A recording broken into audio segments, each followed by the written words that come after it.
que moo di est-ce que du ñëw si presse bi alors daal di ñëw si presse bi nag ak tolluwaay wi laataa ñoo ñëwaat si yéen si ay dossiers judiciaires parce que dossiers judiciaires yi moom bëri na macha allah alors Arfan la presse démb ñëw neen en confrontation directe avec le ministre. On a écouté sans doute Nyom Socé Ndiaye, on a écouté aussi Ibrahima Lissa Faye entre autres, et que c'est des patrons de presse. Ñoo xam ne instant bi ñi ngi si li nga xam ne que moo di milieu bi. Ils ont décidé d'attaquer l'étape supérieure, c'est-à-dire en saisissant la Cour suprême, sous condition que ni patron de presse bu daal di déposer li nga xam ne que moo di seen ay dossiers foofu si daanu li nga xam ne que moo di ministère bi. Est-ce que tamit ñoom jàpp ne loolu mënati na nekk parce que vu que ñu ne plateforme bi da nga ko tëj ñoom jàpp ne ni plateforme bi warut a tëj dama fekk si li ma wax démb. parce que Arfan mën na jóg nii day daal di créer presse am.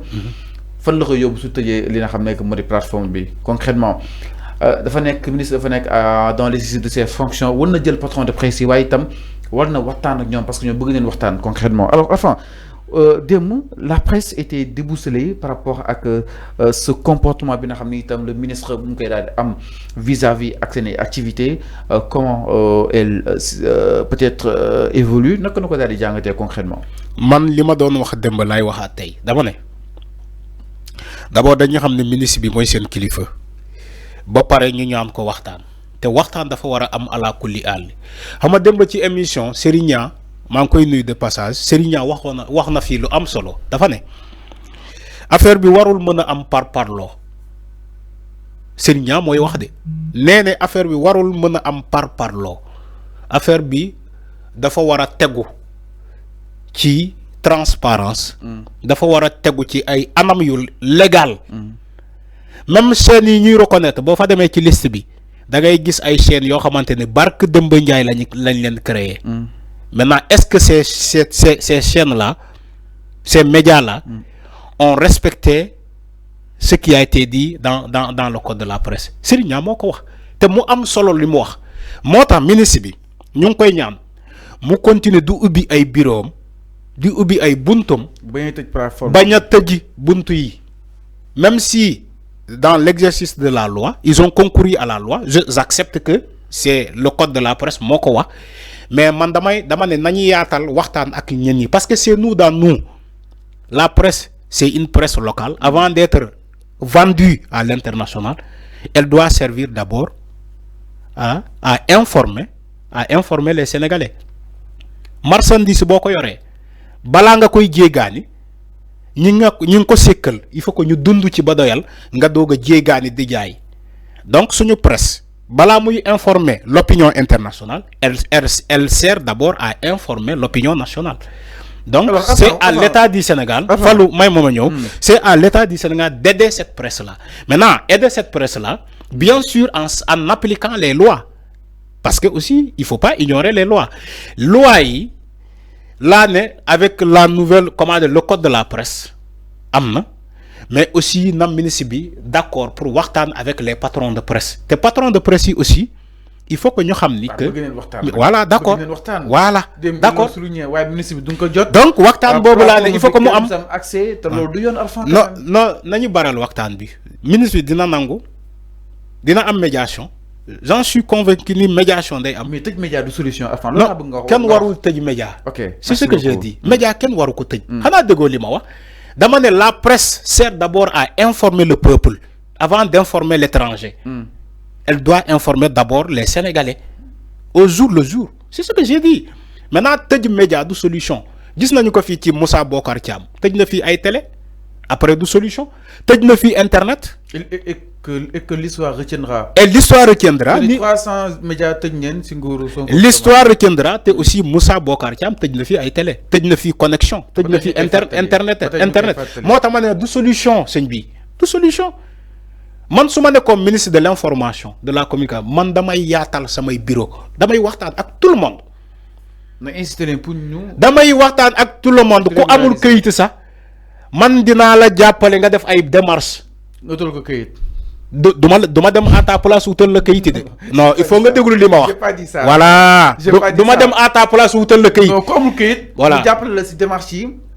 dama lay xama la laa bëgg a wax foofu dama lay may d'autres sens ay sens nga dem mu ne lii ak lii. voilà ma ne la lii moo baaxul. demal nga ligganti ko. boo amee nga ñëw. maa ngi lay xaar loolu laa mel. bu leen gis Arfan bi wax ni di bon ngeen jàpp ni ku soxor la man soxoruma man en dehors des micros et des cravates je suis sociable. soxorul si lii parce que da koo conseillé. non man sama xaalis. sénégalais entre. boo gisee ma wax la loolu dafa menacé wu si lii ministre bi jël. non du menacé wu. man kenn la décision du ministre. Fallou man kenn menacé wu ma. il est en déphasage avec le man ministre. Fallou man kenn menacé wu ma. man kenn menacé wu ma dama lay wax lu leer pour te dire que man loolu non man kenn menacé wu ma Fallou il faut dire il faut aussi arrêter de dire ça man kenn menacé wu ma.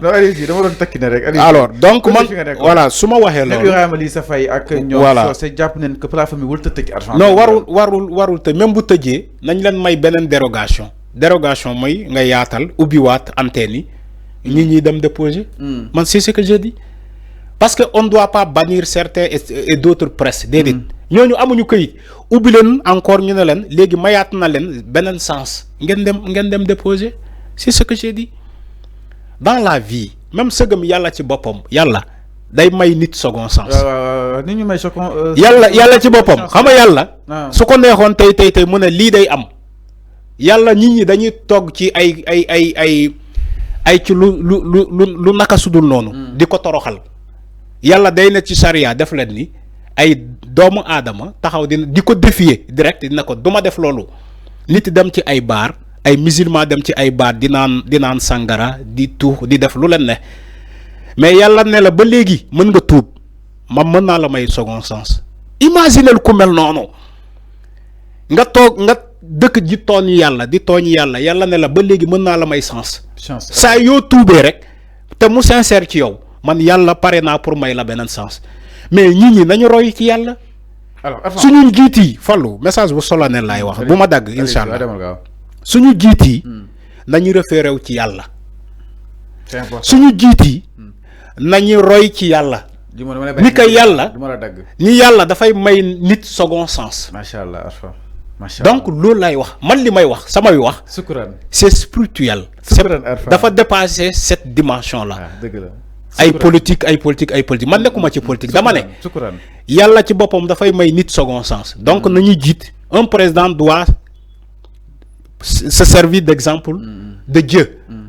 Si tu es un croyant da ngay xam croyant yàlla lan la wax soit ci alquran yàlla lan la wax ci bible wala ci Torah wala leneen ci leneen ak leneen nga royee ko. presse bi kontaan nañ si Arfan tey. non du kontaan Fallou man sama conviction man la concerné. man sama conviction lii la. jërëjëf Arfan kontaan nañ si yow. macha allah waxuma pour plaire à des gens Fallou man li ma wax. man la concerné loolu mooy sama gëm-gëm. sa gëm-gëm macha allah macha allah Arfan shukran. waaw nii noonu xam na presse moom il faut ñu gën leen teg loxo jàppale leen. c'est important parce que aussi nous sommes le 4e pouvoir.